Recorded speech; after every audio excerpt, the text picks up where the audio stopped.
Bonjour à tous. Alors, je vous avais promis une vidéo, enfin non, je vous avais promis une surprise, et cette surprise c'est une vidéo, parce que j'avais envie de vous montrer mes pratiques d'écriture en images, pour que ce soit peut-être plus concret pour vous.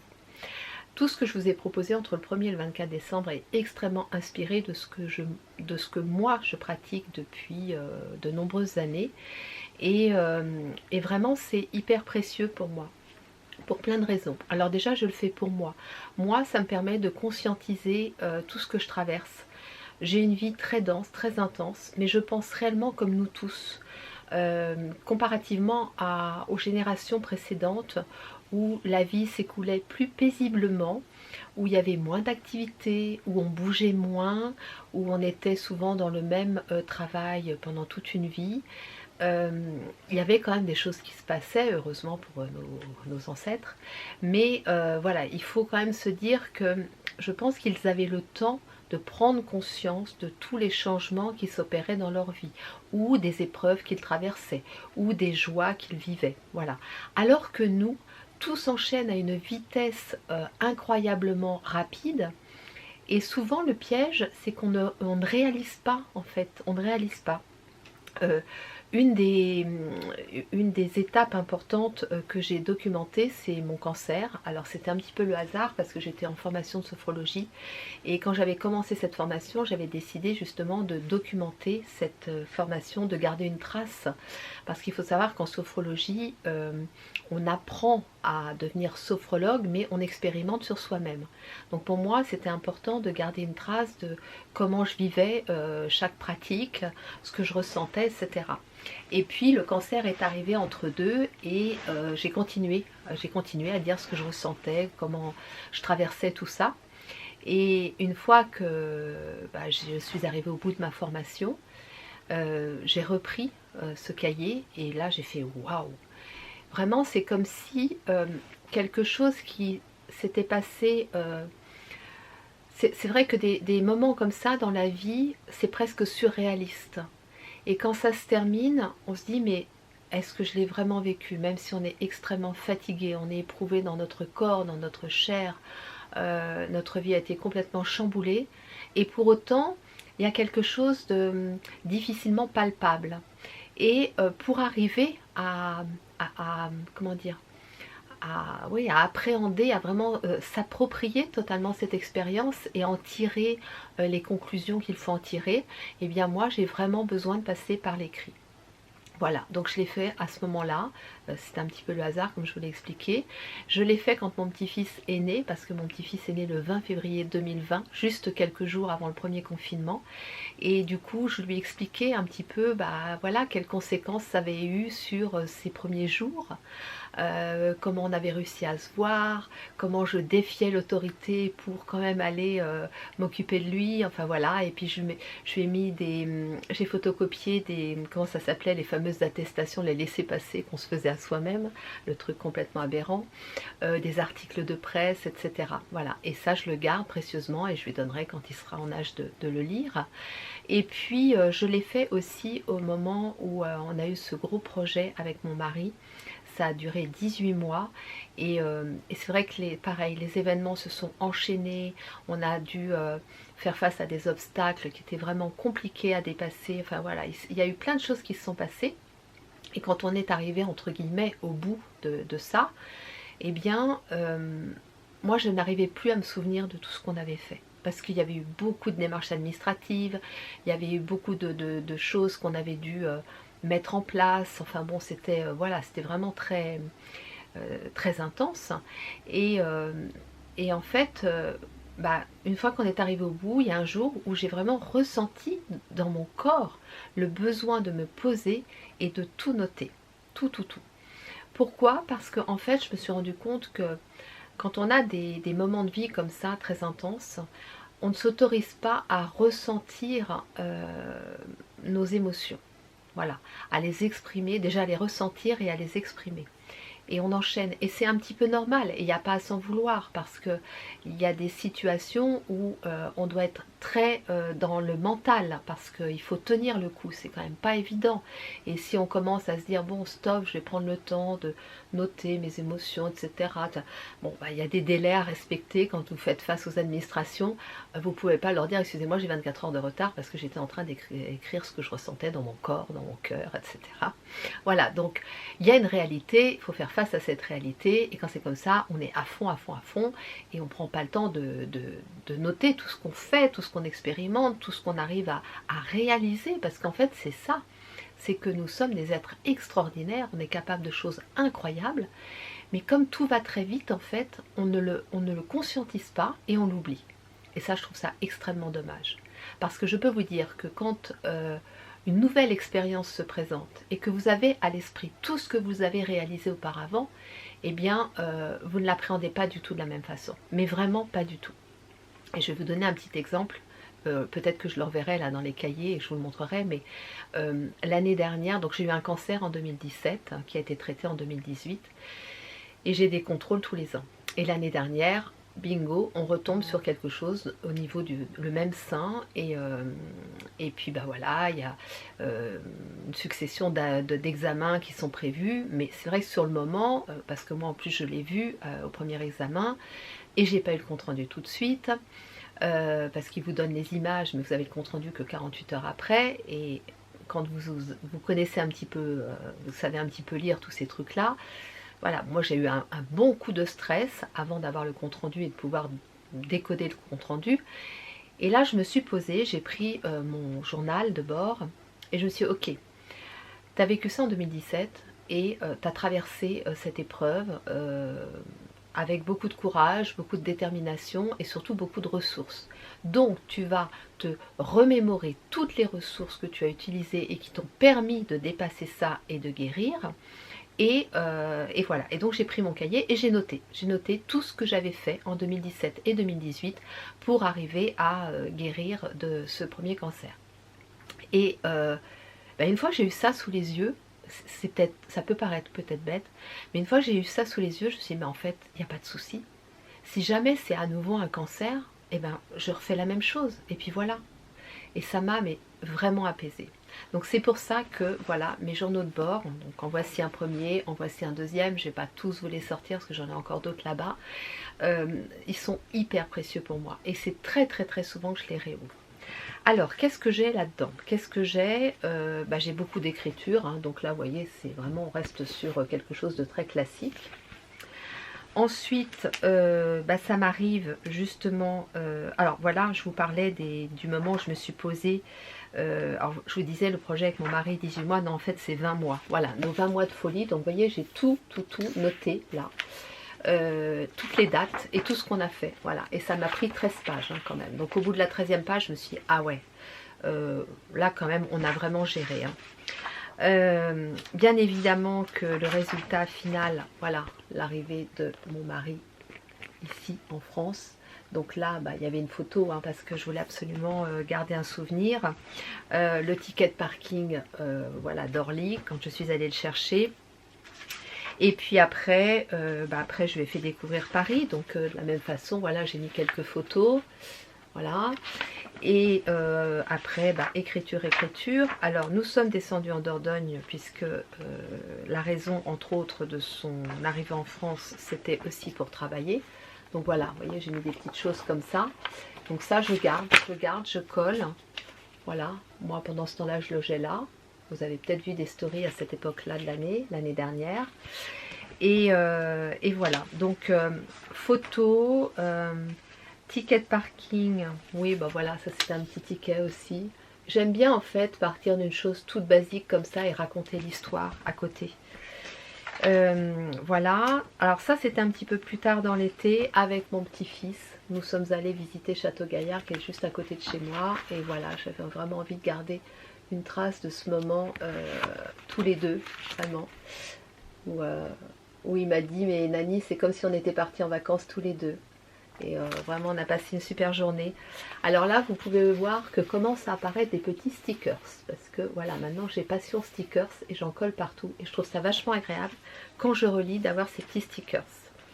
Là, je suis redescendue à nouveau en Dordogne. Donc pareil, petit prospectus, vous voyez, que je colle comme ça. Voilà. Et je garde une trace. J'y adjoins parfois des photos, des gommettes. Et voilà, et c'est de l'écriture avant tout. Là, bah, on était allé à Rouen avec mon mari, il m'avait offert un petit gâteau, je trouvais le petit sachet mignon et je l'ai gardé et j'ai écrit dessus ou à côté, oui dessus, souvenir de ce petit friand à la cerise, voilà. Donc voilà, ce sont des choses très simples mais qui quand on les retrouve sont vraiment chouettes aussi. Alors parfois ça m'arrive aussi, là j'ai fait carrément une page sur le thème des cafés, parce que j'ai une passion pour les cafés.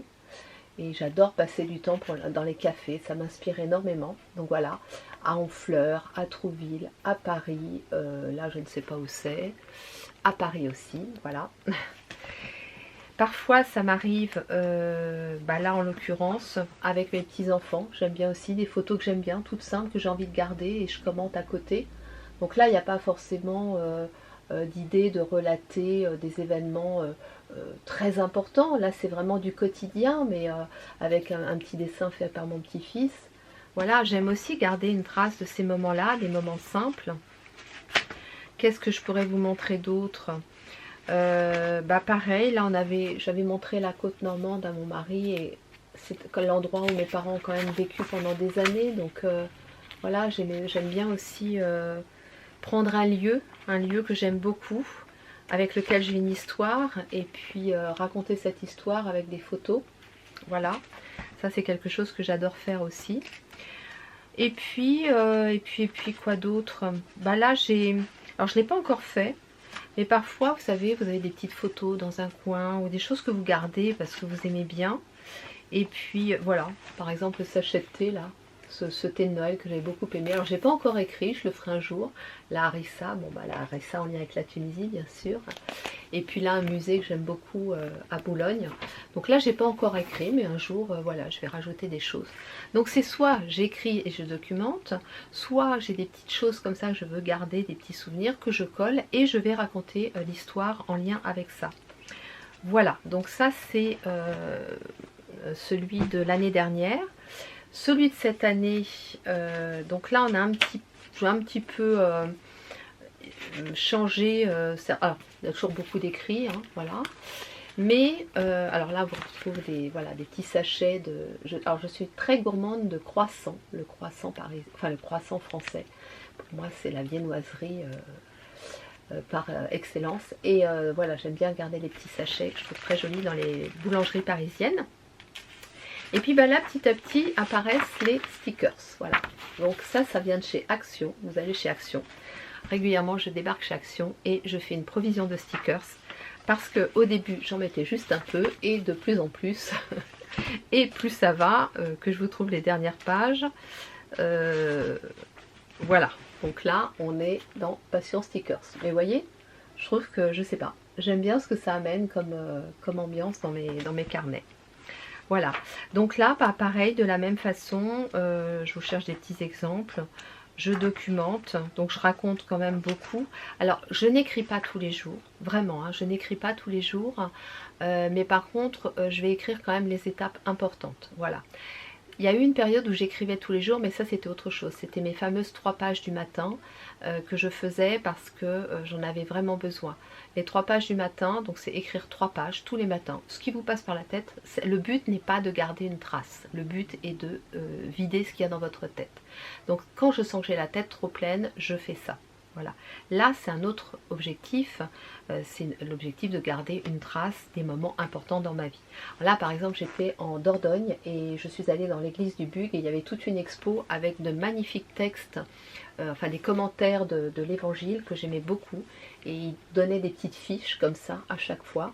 Donc j'en ai pris quelques-unes que j'aimais beaucoup, j'ai collé et voilà, comme ça je les ai avec moi, je les garde. Là, alors ça vous l'avez vu en photo dans une des propositions que je vous ai faites, c'est un parc que j'ai visité. que j'aime beaucoup. J'ai pris des photos, mais vous voyez, j'ai pas mis les photos dans le carnet, j'ai mis ce qui était dans le prospectus. Là, de la même façon, j'ai plein de photos de Limoeil, mais là, j'ai mis les photos du prospectus que j'aime beaucoup aussi. Et voilà, et qu'est-ce qu'on a d'autre bah, voilà, stickers. Là, c'est un petit dessin que j'ai fait de ma plage à Mamette que j'ai collé. J'ai bien évidemment... alors, bon, ça donc... oui, voilà. Ce que j'ai aimé cet été, ce que j'ai moins aimé cet été. Voilà, je me suis fait un petit bilan à la fin de l'été. J'ai beaucoup aimé faire ça. C'est pour ça que je vous l'ai proposé là. Ce que j'ai aimé en 2024, ce que je n'ai pas aimé. Je trouve que c'est un chouette bilan à faire, j'aime bien. C'est amusant et puis c'est intéressant. Voilà, après, alors donc après là, bah, j'ai notre mariage et puis notre petit voyage, moi voyage professionnel mais qui était aussi voyage de noces. Donc là forcément j'ai documenté avec beaucoup de photos, des plans que je récupérais sur les prospectus, enfin voilà. Et là bah, forcément j'avais envie de garder une trace, hein, voilà. Donc voilà, et puis bah, en gros, voilà où j'en suis aujourd'hui, voilà comment je documente aujourd'hui. Alors ce que je fais souvent, c'est que je prépare des pages à l'avance avec des petits stickers, voilà. Et puis bah, ça me permet d'écrire quand j'ai envie d'écrire. Hop, je prends et les stickers sont pas forcément en lien avec ce que je raconte, mais comme je les trouve toujours très jolis, peu importe. Voilà, et là je voulais vous montrer aussi ce que j'ai fait, donc le fameux projet qu'on avait avec mon mari. Moi j'ai fait les pages que je vous ai montrées dans mon journal, mais je me suis dit ce serait bien aussi que je lui fasse quelque chose à lui parce que bah, comme moi, hein, il était pris, on était pris tous les deux dans, voilà, dans le flot du truc et il y avait des étapes qu'il avait oubliées aussi. Donc lui je lui ai fait quelque chose de beaucoup plus graphique, beaucoup plus illustré on va dire. Voilà, donc j'ai pris un cahier comme ça, hein, bien sûr, symbole de la Tour Eiffel qui n'était pas rien. Avec un petit titre, une aventure complètement folle comme nous, voilà. Et là, donc, j'ai pareil relaté en fait toutes les étapes avec des photos, avec des dessins, avec des documents importants de ces étapes, parce que je vous ai dit qu'on avait eu affaire à l'administration, donc je voulais aussi avoir des traces de ça. Alors je vais vous montrer par exemple ce que j'ai fait. Voilà, il y a eu un jour où j'ai dû traverser toute la Normandie par rapport à ce projet. Donc voilà, vous voyez, mon petit côté humoristique. J'étais, je sais pas si c'est une photo en fait de ma voiture, mais non. Alors soit c'est une photo que j'ai faite de ma voiture et que j'ai imprimée et découpée, soit j'ai tapé 308 sur Google et j'ai imprimé et j'ai collé une petite photo de moi. Voilà, mince, la mise au point, voilà. Voilà, le genre de choses que j'adore faire, ça m'amuse beaucoup. Et avec les étapes que j'ai, voilà, mon voyage aller-retour. J'ai fait la même chose pour lui parce que lui de son côté avait dû également faire beaucoup de déplacements pour aussi de l'administratif, donc voilà. Et pareil, j'ai collé des petites voitures en fonction des voitures qu'il avait utilisées pour y aller. Donc voilà, qu'est-ce que j'avais mis là-dedans? Bah, des photocopies de mails aussi. Et en fait j'avais documenté comme ça, vous voyez, avec un tampon et je mettais tout ce qui se passait, enfin tout ce qu'on faisait chaque jour. Enfin chaque jour, là. Ça c'est quand nous sommes descendus en Dordogne. Voilà. Donc moi j'aime bien faire ça, ça m'amuse. Et puis quelque part c'est rendre quelque chose d'éprouvant, c'est d'en faire quelque chose de joyeux, c'est vraiment ressentir, à travers cette activité, moi je vais vraiment ressentir une forme de satisfaction, comment dire, de fierté aussi, de fierté vraiment. En faisant tout ça, alors je lui avais pas dit, je lui avais fait la surprise, et voilà, quand il a découvert, bah, il était super touché, super ému, et voilà, j'ai fini avec ça, parce qu'effectivement l'aventure continue. Voilà, donc je vous ai proposé, je vous ai montré un petit peu ma pratique d'écriture, comment, bon, là ce sont des idées, vous faites ce que vous voulez, hein, vous n'êtes pas obligé de le faire comme ça, mais ce que j'aimerais que vous reteniez, c'est qu'il y a vraiment un effet limite thérapeutique, enfin moi je suis convaincue qu'il y a un effet thérapeutique, hein, je ne sais pas pourquoi je dis limite, il y a un effet thérapeutique à l'écriture, et et de faire ça et de le partager et de le faire pour les autres, parce que oui, je vous ai parlé de mon petit-fils, je vous ai parlé de mon mari, mais il y a aussi ma petite nièce. Je vous en ai parlé dans un des mails hein, où j'avais relaté un petit peu quand ses parents étaient partis la chercher en Chine, ce que moi je vivais, comment je vivais la chose ici en France jusqu'au moment de notre rencontre. Et elle a 11 ans, je lui ai offert au mois de mai là, et j'ai senti que ouais, ça l'avait touchée quoi, parce que on n'a jamais eu l'occasion de reparler de ça. Entre deux, ses parents se sont séparés. Elle a vécu voilà, des choses peut-être aussi pas faciles ici en France. Et c'était pour lui montrer que bah, le lien, il était déjà là avant qu'elle arrive. Voilà, donc vous voyez, il y a vraiment, à travers l'écriture, on peut transmettre énormément de choses importantes. Voilà, je ne vais pas être plus longue. Je vous souhaite un très beau Noël si vous me regardez le 25. C'est encore Noël. De très belles fêtes de fin d'année et puis une belle année 2025.